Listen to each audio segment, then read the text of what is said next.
guys, welcome back to our channel. ఈ రోజు video వచ్చేసి అయితే మొత్తం క్లీనింగ్ అన్నమాట. ఇంట్లో మొత్తం ఇంటి ముందంతా అన్వాంటెడ్ గడ్డి మొత్తం ఏంటంటారు చెట్లన్నీ మొలిచేసినాయి అనమాట. సో అన్నీ క్లీన్ చేద్దామని అనుకుంటున్నాం.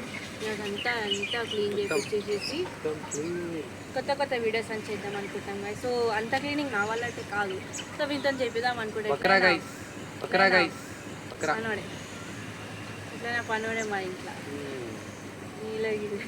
ఎట్లైనా మా ఇంట్లో పనుడే కాబట్టి సో ఇంత మొత్తం క్లీన్ చేపిస్తున్నాం అనుకుంటున్నాం. చూడండి గైస్ వీడియో మొత్తం. ఈరోజు అయితే మొత్తం మన దగ్గర క్లీనింగ్ బ్లాగ్ అనమాట గైస్. మొత్తం గో గ్రీన్ ఏంటది ఏంటది గో గ్రీన్ ఏదో guys go green go clean